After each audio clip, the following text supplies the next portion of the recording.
Oke guys, jadi ini dia Tab S9 FE.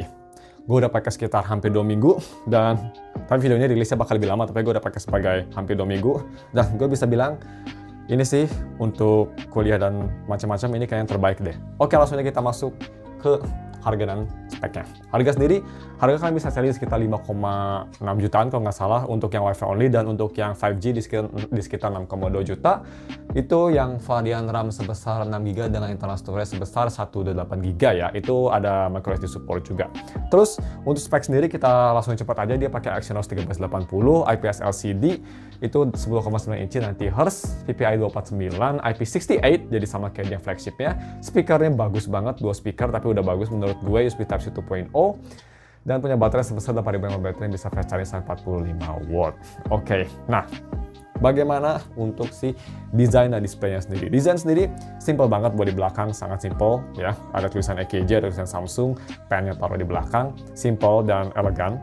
Terus untuk desain depan ya sama seperti tablet bezel-less lainnya sih, sama aja. Kameranya dia itu landscape juga ya, ada di landscape jadi bagus. Dan bagaimana untuk si build quality sendiri? Build quality sendiri gue bisa bilang ini di HP ini build quality-nya cukup bagus. Kok HP sih tablet ya? Build quality-nya ini pretty much kalau kalian merem kayak tablet flagship, kayak iPad Pro atau Tab S9 biasa. Full metal, bobotnya mantep, dan kualitas layarnya juga bagus. Speaking of kualitas layar, ini layarnya gue bisa bilang untuk IPS LCD ini salah satu IPS terbaik lah. Ya kayak iPad Pro IPS gitu ya, sangat vibrant, terus viewing angle bagus, gak ada masalah. Nanti harusnya juga ini sangat smooth dan oke banget. Terus untuk masalah touch delay dia nggak ada masalah, yang pastinya Samsung sangat responsif. Nanti kita bakal bahas juga buat main game rhythm, itu responsif banget juga, no problem. Untuk full brightness nih juga bisa kita lihat ya, full brightness ini bisa super terang. Untuk LCD sangat remarkably banget terangnya, ini lumayan remarkable, bisa cukup terang untuk LCD. Jadi kalau bisa dipakai di bawah sinar matahari pun, walaupun layarnya memang glossy, belum matte, tapi sih masih cukup comfortable menurut gue. Dan yang gue suka juga di boxnya dia udah dikasih pen langsung, jadi kalian nggak usah beli additional pen. Cuma memang untuk charger kalian harus beli additional sayangnya. Terus bagaimana untuk si aspek lain yang gue mau bahas, yaitu dari biometriknya. Biometrik di sini tuh dia biometriknya pakai fingerprint, dan fingerprintnya ada di atas sini yang nggak nyatu sama power button. Overall kecepatan sangat cepat, sangat akurat dan responsif. Tradisional fingerprint menurut gue masih lumayan cepat ya dibanding sama optical atau even ultrasonic ya menurut gue. Terus bagaimana untuk kualitas, yaitu speaker dan audio quality-nya. Audio quality pertama ya. Pertama kita bahas audio quality via 3.5mm to headphone jack. Karena sayangnya dia yang agak menyayangkan dia nggak ada headphone jack. Dan gue coba, ini bagus decknya. Dia suaranya lebih ke arah warm. Gue tes pakai IM SIM-GOT EA500LM, itu volumenya bisa keras, bisa nyaman didengar. Terus bisa punya suara yang ngikutin si SIM-GOT-nya dengan sedikit bumbu-bumbu warm. Sangat luas dan sound stage-nya bagus, imaging-nya oke. Overall sih ini untuk tablet di harga 5 jutaan bagus ya untuk headphone quality-nya kalau misalkan pakai converter. Dan untuk speaker ini gue lumayan surprise. Gue kira dual speaker di sini bakal biasa aja ya, tapi gue bisa bilang sangat bagus. Gue dengerin pakai Dolby Atmos nyala biar lebih kerasa imersif dan volumenya lebih keras. Ini volume bisa keras banget ya. Di volume sekitar berapa itu? 45%-nya menurut gue udah keras banget ya. Dan suara sangat powerful, sangat bassy yang bagus banget, mungkin gara-gara tune by EKG. Bassy, bassnya kerasa kalau main game atau nonton film, soundset-nya juga luas, tapi mid-range juga masih lumayan kerasa. Crisp overall nonton film di tablet ini kayak nonton di laptop ya, bagus banget. Ya kalau misalnya dibandingin sama tablet lain sih, misal sama kayak Mi Pad 6 gitu ya, gue lebih suka di sini. Dan ini dua speakernya menurut gue udah sangat bagus ya. Dibanding sama quad speakernya Mi Pad, aku lebih suka di sini sih. Gak tau kenapa, mungkin tuningnya dia bagus ya. Dan untuk speaker testnya, ya ini dia speaker testnya, gue rekomend kalian pakai headphone bisa dengerin lebih detail bedanya. Check it out ya. Terus,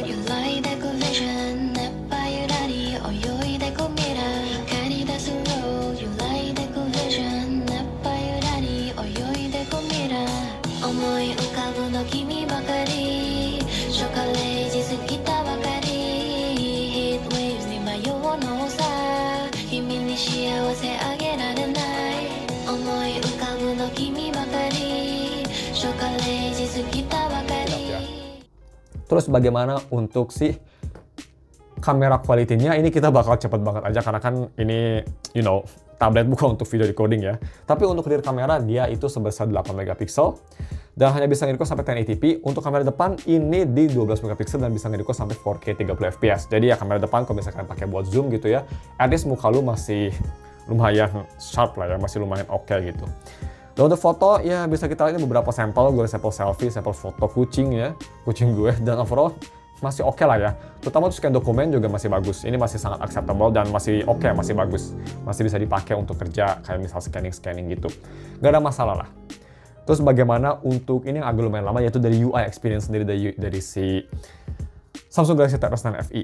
Ya, pertama untuk langsung kita pinggirin aja Galaxy AI, dia nggak dapat di Tab S9 FE ya, dia nggak ada Galaxy AI, itu hanya di S8, S9 dan ke atas. FE sayangnya nggak ada. Tapi untuk DeX dia dapat, tapi sayangnya karena dia Type-C-nya 2.0, kamu nggak bisa pakai DeX yang dicolokin ke layar gitu ya. Tapi sih gue nggak bakal pakai, jadi DeX-nya sendiri dia lebih normal, DeX-nya langsung dari si tabletnya. Ngomongin performance dulu sebelum kita masuk ke DeX-nya, performance-nya sih untuk 1380 untuk kerjaan normal, kayak misal kita bekerja misal apa ya, tulis dokumen di Google Docs ya, edit Canva mungkin, atau edit video kecil-kecil nggak sampai 4K gitu, masih lumayan responsif. Multitasking juga bisa kita lihat tuh, gue multitasking di Samsung DeX masih bisa banget ya, masih sangat impresif, masih bisa jalan, jadi chipsetnya masih memadai juga sih, walaupun agak sedikit panas, tapi performance masih cukup oke, dan untuk harganya sih gue bisa bilang acceptable lah, terutama untuk Samsung DeX sendiri. Jadi untuk Samsung DeX sendiri, ini cukup bagus kalau misalnya kita ke sini terus kita langsung nyalain Samsung DeX ya, buat kita penasaran aja. Dan sudah pakai Samsung DeX, dan ini sebenarnya dua pilihan, ada Samsung DeX yang masih tablet, ada Samsung DeX yang udah full desktop. Nah, gue pilihnya full desktop gini karena dia terbiasa sama Windows ya. Overall ini bagus banget, dan ini yang pastinya selling point terbesar dari Tab S9 atau Samsung tablet in general dibanding sama kayak Xiaomi atau ya merek-merek lainnya ya. Ini sangat powerful banget menurut gue. Karena ini benar-benar kayak tablet Windows, dan ini benar-benar responsif banget. Untuk Exynos 1380 sih untuk kerja udah sama memadai ya. Misal kalian mau nulis note ya, kalian bisa buka note. Misalnya ini gue lagi training kayak gini, bisa taruh sini note-nya, terus misalkan gue mau sambil nonton YouTube gitu ya, tinggal gue mau nonton YouTube, misal bam, buka YouTube. Kalian ini YouTube-nya bisa di resize juga, ini sangat smooth, sangat responsif, bisa sambil nonton gitu di sini misal. Nah gitu misal, tapi gue mau lihat sambil dengerin lagu, misal mau gonta-ganti gitu, musiknya di sini tinggal dikecilin aja, bam, bisa taruh sini aja, misal jadi bisa gonta-ganti ya, kayak gini nih, kayak Windows gitu. Dan misal gue mau lihat sambil mau lihat, kira-kira di Tokopedia ada apa gitu ya, ada yang menarik buat gue beli, bisa taruh lagi. Jadi aplikasinya ini bisa benar-benar banyak banget, ini gue 4 aplikasi sekaligus, dan bisa kita lihat ya, Exynos loh ini masih lumayan smooth loh, gonta-ganti smooth. Misal kita sambil videonya nyala, ini gue kecilin, volumenya di bawah, masih smooth ya. Tuh, Kanji lihat yang lain misal gitu, masih smooth. Gonta-ganti lagu juga, kita pause dulu, ganti muterin lagu, pause lagi gitu. Enak banget ya, apalagi kalau misalnya untuk kerja gitu. gue biasa suka ngerjain Google Docs sambil dengerin lagu, sambil lihat toko gitu. Masih oke banget dan masih sangat bagus. Ini sih gue bakal jatuh cinta banget sama Samsung DeX ini karena memang berguna banget. Salah satu fitur yang gue nggak tahu kenapa tablet lain nggak nge-implement refine ini ya. Ini sih bagus banget dan gue sangat suka overall. Oke, jadi kita langsung matiin aja Samsung DeX-nya ya, karena kita bakal bahas selanjutnya yaitu dari si hal lain, yaitu yang agak lemah sebenarnya, tapi gue sih gak apa-apa, yaitu dari gaming performance-nya. So, gaming performance untuk tablet ini dia pakai chipset Exynos 1380 yang memang bukan untuk main game berat. Tapi kalau misalnya kalian mau coba untuk main game berat kayak misal Bandori yang lumayan berat menurut gue, atau misal game berat lainnya kayak Zone Zero atau Wuwa, masih bisa sebenarnya ya. Tapi harus di low setting untuk game berat kayak Wuwa atau Zone Zero, dan itu FPS-nya kira-kira sekitar 30 ke bawah. Starter minim tapi masih bisa. Dan kalau misal gue main game kayak Bandori, itu bisa dilihat ya, gue main Bandori di lagu yang lumayan berat, itu gue matiin, kalian matiin aja, gue rekomen kalian matiin si stage-nya. Jadi si 3D stage itu matiin aja, karena kalau setiap 3D stage-nya nyala ya gitu ya, dia bakal FPS-nya nggak bakal high refresh-nya nggak bakal 90 FPS, bakal kayak 60-50-an. Terus gue juga rekomend kalian matiin 3D cut-in ya. Jadi kalau misalnya karakternya masuk gitu lagi nge-trigger ability dan ada kayak 3D karakter yang ngelakuin sesuatu di 3D, matiin karena itu bakal jaring banget. Jadi kalau misalnya karakter skill belum ke-trigger, itu FPS-nya smooth banget 90 FPS. Pas ke-trigger langsung turun, jadi nggak enak ya. Mendingan 3D cut-in-nya jadi 2D cut-in aja sih kalau misalnya kalian main di lagu tinggi. Tapi kalau di lagu rendah gitu enjoyable masih oke. Tapi di lagu tinggi biar refresh-nya tinggi, mendingan semuanya di low setting untuk game ini sih, termasuk 2D cut-in ya. Jadi ya, main game masih bisa, tapi game-game enteng aja ya. Dan ini juga cepat panas kalau main game berat banget. Untuk kayak HSR gitu masih bisa lah menurut gue. Karena kan dia auto juga. So, next kita bahas untuk battery life-nya yang terakhir ya. Kira-kira bagaimana baterai di sini. Nah, gue bisa bilang untuk baterai sendiri sih 8000 mAh baterai bagus banget ya.